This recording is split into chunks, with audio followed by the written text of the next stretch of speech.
السلام علیکم ورحمۃ اللہ وبرکاتہ۔ مینا کے اندر ایک بہت کامن مسئلہ ہے جس کی وجہ سے ہر دوسرے تیسرے خیمے میں لڑائی ہو رہی ہوتی ہے، تو اس کے حوالے سے بات سمجھ لیجیے۔ مسئلہ یہ ہے کہ مینا میں نماز کون سی پڑھنی ہے، قصر پڑھنی ہے، مکمل پڑھنی ہے۔ تو بات یہ ہے کہ آج کل ایک اسکول آف تھاٹ بنا ہوا ہے جس کا کسی فقہ سے کوئی ایسا گہرا تعلق نہیں ہے۔ وہ یہ کہتے ہیں کہ نبی علیہ الصلوۃ والسلام نے نماز جو ہے وہ مشاعر کے اندر قصر نماز پڑھی ہے۔ جب مشاعر میں قصر نماز پڑھی ہے تو پھر قصر نماز ہی پڑھنی چاہیے۔ وہ جناب بحثوں میں اس طریقے سے بات کرتے ہیں، آپ صلی اللہ علیہ وسلم نے مینا کے اندر کون سی نماز پڑھی، قصر پڑھی، مکمل پڑھی؟ یہ قصر پڑھی۔ جب آپ نے قصر پڑھی تو ہم بھی قصر پڑھیں گے، چلو بات کریں۔ جب حدیث میں آ کے قصر ہے تو بس پر قصر ہے، پھر آپ قصر کے علاوہ کوئی اور نہیں کر سکتے۔ تو ایسے لوگوں سے سامنے آنا، آپ صلی اللہ علیہ وسلم نے کھڑے ہو کے پیشاب کیا کہ نہیں کیا؟ یہ کیا، پھر ہم بھی کھڑے ہو کے کریں گے۔ تو یہ فضول قسم کی ابحاث چل رہی ہوتی ہیں۔ دیکھ لیجیے، آپ کو کسی بھی قسم کی بحث میں نہیں پڑنا، کسی بھی قسم کے سوال کا جواب نہیں دینا، کسی بھی طرز کے سوال کا جواب نہیں دینا۔ جو معاملہ بھی کرنا ہے، جس طرح کا معاملہ بھی کرنا ہے، بس خاموشی سے آپ اپنے یہاں جو کوئی آپ سے بحث کرتا ہے، بات کرتا ہے، اس سے کہتے ہیں کہ ہم اپنے مفتی صاحب کو فالو کرتے ہیں۔ وہ کہیں گے آپ کو مفتی صاحب کو میں گراؤ گے تو گر جائیں گے؟ انہوں نے کہا ہاں جی بالکل گر جائیں گے، بہت شکریہ، اللہ حافظ۔ تو کہ مفتی صاحب آپ کو جہنم میں پھینکیں گے تو گر جاؤ گے؟ ان سے کہا ہاں جی گر جائیں گے۔ کسی سے بحث نہیں کرنی، شیطان پورے زوروں پہ ہوتا ہے، لہٰذا کسی کو کسی بھی قسم کی کسی سوال کا جواب آپ ہرگز نہیں دیں گے اور خاموشی سے اپنا عمل کریں گے۔ کسی سے کسی درجے کی کوئی بحث آپ نے نہیں کرنی۔ کوئی آپ سے نقاب کا مسئلہ پوچھے گا کہ تم نے نقاب کیوں لگایا ہوا ہے، کوئی آپ سے حجاب کا مسئلہ پوچھے گا، اسے کہ مسئلے مسائل علماء کا کام ہے۔ آپ میرے ساتھ بیٹھ کے کھانا کھائیں، میرے ساتھ بیٹھ کے جوس پئیں، مجھے بھی لا کے دیں، خود بھی کھائیں، مجھے بھی ایک آئس کریم لا کے دیں، خود بھی آئس کریم کھائیں۔ میں تو اسی کا روادار ہوں اور میں اسی کی روادار ہوں، اس سے اوپر مجھ سے آپ بات ہی نہ کریں۔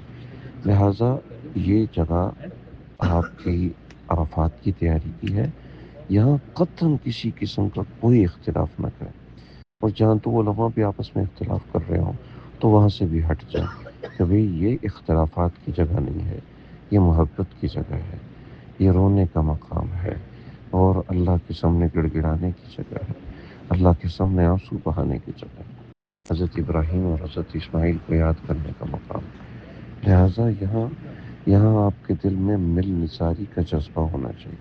دوسرے کو جگاتے ہیں، گرمی لگ رہی ہے تو اس کو اے سی کے نیچے بٹھائیں، اس کو پنکھے کے نیچے بٹھائیں۔ اب دیکھیں آپ کی گرمی خود ہی ختم ہو جائے گی۔ آپ اپنی سہولتیں تلاش کریں گے نا تو پھر آپ کو اپنی سہولتوں کے پیچھے اپنی یہ پریشانی ہو۔ دوسروں کو کھانا کھلائیں، دوسروں کو پانی پلائیں، خدمت کریں، اعمال میں لگیں، کوششوں میں لگیں۔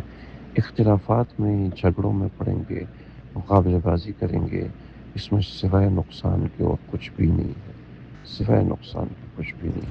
لہٰذا مینا میں قصر ہے تو مسافر ہے تو قصر پڑے گا، مقیم ہے تو پوری پڑے گا۔ مسافر کا مطلب ہے جس کا مکے کا سفر 15 دن کا ہے، وہ 15 راتوں کا ہے تو وہ مقیم ہے۔ جس کا 15 راتوں سے کم کا ہے تو وہ مسافر ہے۔ 15 راتوں کی بات ہے، ٹھیک ہے، رات آپ کاؤنٹ کریں گے تو جس کا 15 راتوں کا سفر ہے تو وہ جو ہے مقیم ہے۔ اگر کسی کا 14 راتوں کا سفر ہے تو وہ مسافر ہے۔ 14 راتیں، 14.5 14.6 کا اگر سفر ہے تو بھی وہ مسافر ہے، مقیم نہیں ہے۔